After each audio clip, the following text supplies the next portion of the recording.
We end today's show looking at U.S.-Russian relations. The United States has imposed sweeping new sanctions on Russia and expelled 10 Russian diplomats yesterday as the Biden administration accused Moscow of being involved in, quote, some of the most dangerous and disruptive cyber attacks in recent history. The U.S. Treasury Department accused Russia of interfering in the 2020 election and being behind the SolarWinds hack, which compromised the computer systems of 9 U.S. government agencies and scores of private companies. The sanctions target 32 Russian entities and individuals. They also bar U.S. banks from purchasing Russian government debt. The sanctions come just days after President Biden spoke with Russian President Vladimir Putin. On Thursday, Biden threatened to take more action. I was clear with President Putin that we could have gone further, but I chose not to do so. I chose to be proportionate. The United States is not looking to kick off a cycle of escalation and conflict with Russia. We want a stable, predictable relationship. If Russia continues to interfere with our democracy, I'm prepared to take further actions to respond. The Biden administration has been hinting for weeks it might also take covert actions against Russia as well. In March, National Security Advisor Jake Sullivan said the U.S. response would be a, quote, mix of tools seen and unseen, unquote. Russia vowed to retaliate against the new sanctions and accused the Biden administration of degrading bilateral relations. Biden's proposed a summit this summer with Vladimir Putin, but the Kremlin has said the new sanctions don't help make such a meeting happen.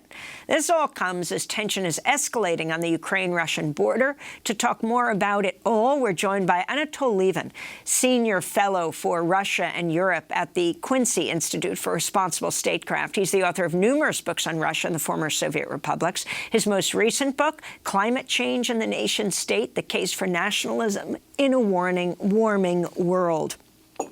Thanks so much for joining us. Can you start off by responding to these sweeping sanctions? I mean, there's been quite a week here. You have President Biden announcing that the U.S. will withdraw all troops from Afghanistan by September 11th, and then he cracks down on Russia. Well, the sanctions could have been more sweeping.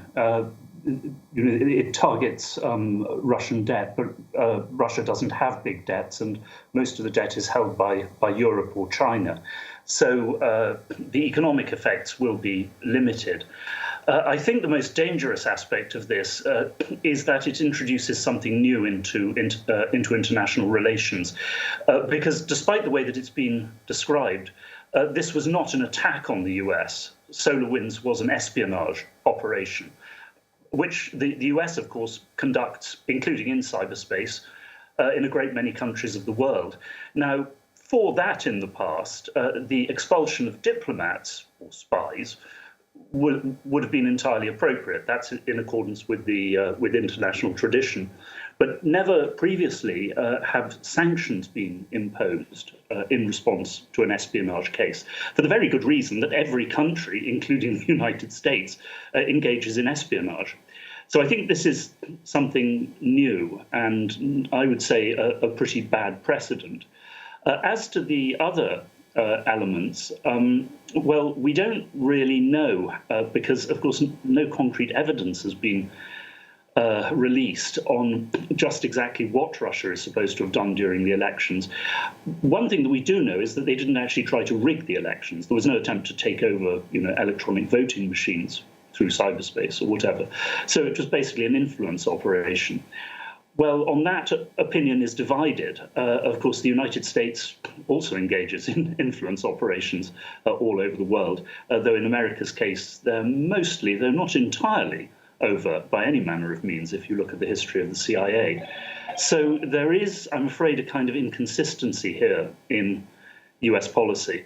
And to a certain extent, do what I say, not what I do.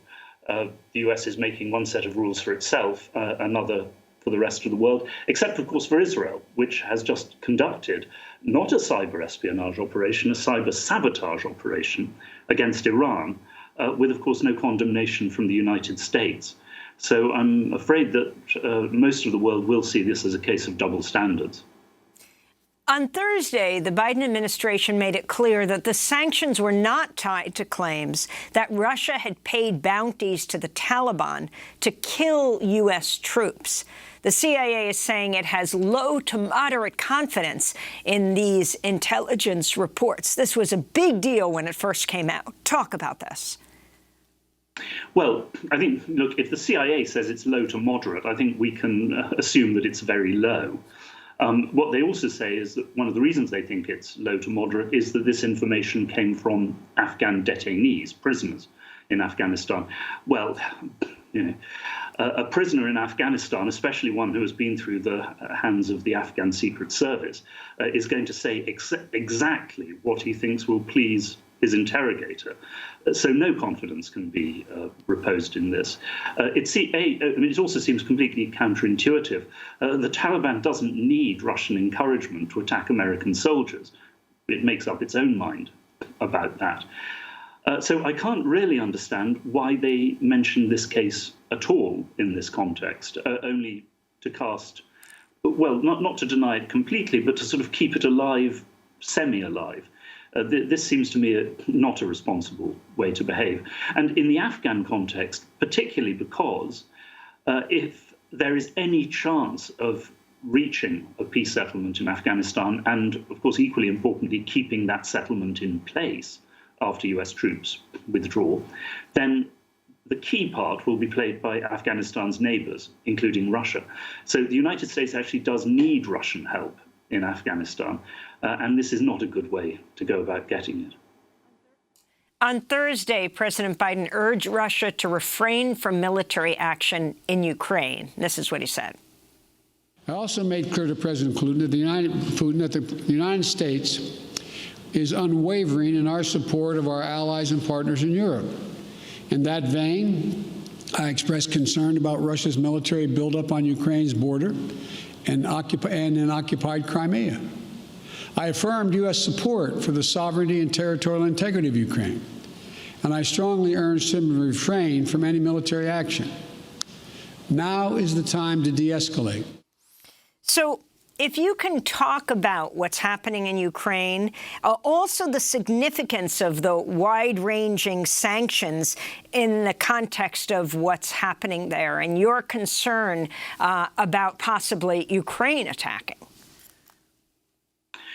Well, I think we should keep in mind what happened in Georgia in August 2008, when the then Georgian government of President Saakashvili thought that it had full American backing. And in consequence, launched a military attack on the breakaway territory of South Ossetia, which was being protected by the Russian army. Not surprisingly, this led to a war. Not surprisingly, the Georgians were defeated. And not surprisingly, America did not go to war against Russia for the sake of Georgian South Ossetia. I think it is very important to make clear to the Ukrainians that they may be a kind of partner of the United States, but they are not an ally. America is very, very unlikely to go to war with Russia if there is a new war in Ukraine. And after all, it's been 7 years now since this conflict first broke out.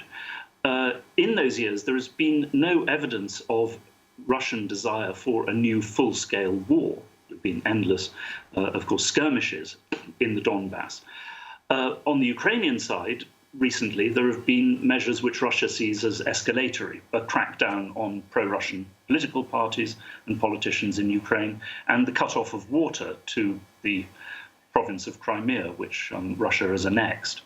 Now, not going into the rights and wrongs of this dispute or conflict, we do need to keep firmly in mind that if a new war does start, and certainly if Ukraine or the Ukrainian government were to launch a war, Ukraine would almost certainly be defeated, and the United States would almost certainly not go to war with Russia. If, despite all this talk of support for Ukraine, the last American military reinforcement of Europe over the past couple of weeks to Germany was 500 men. if America was really thinking of the really serious possibility of going to war with Russia in Ukraine, it would not be sending 500 men to Europe, it would be sending 500,000 men to Europe. You would see a complete reconfiguration of American military deployments and American military spending around the world. China would be put on the shelf. The containment of China would be abandoned. Everything would have to be focused on defending Ukraine. As we see, that is not happening. So there is a strong element of show about all this.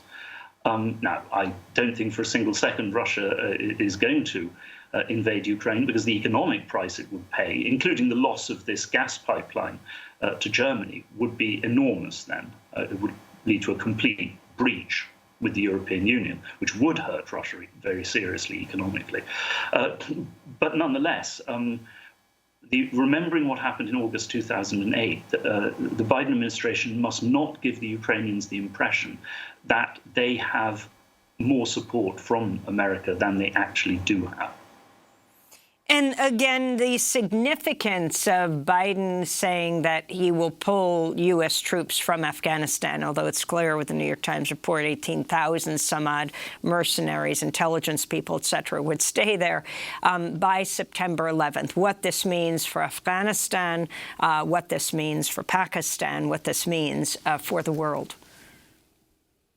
Well, I mean, what it means for Afghanistan is that unless there is a political settlement, which looks terribly unlikely between the Taliban and the Afghan government, the civil war will continue, but now with the Afghan forces, of course, at even more of a disadvantage compared to the Taliban. Now, on the other hand, from the point of view of US interests, the biggest terrorist threat to the United States by far now is not al-Qaeda, it's ISIS. Which in Afghanistan, there is a branch of it there, is called Daesh. Now, something to keep in mind is that the Taliban have been fighting very hard against ISIS in recent years because they're rivals for the same territory. What is more, ISIS is largely made up of Pakistani Taliban fighters driven across the border by the Pakistan army when they won their war against them a couple of years ago. So Pakistan is also very opposed to ISIS in Afghanistan. So there are opportunities there for, if you like, an anti-terrorist coalition on the ground. Whether there are opportunities for stable Afghan peace between the Taliban and the government, that I'm afraid I'm much more doubtful about. But one thing I am certain of, having lived and worked in that region, is that any long-term peace can only be guaranteed by Afghanistan's neighbors. That is Pakistan, India, Iran, Russia, and China. If you don't have them on the same page and really backing a peace settlement, that peace settlement will not survive. You mentioned Iran. We just have 30 seconds, but the attack that Iran is blaming on Israel of the Natanz nuclear facility, allegedly to blow up the deal, the Iran nuclear deal that Biden wants to reinstate. Your thoughts? Well, yes, it clearly was intended to blow up that deal. So far, the Iranians very sensibly have not retaliated. But I assume that Israel will keep trying, and at some point, Iran's patience may crack. I hope not.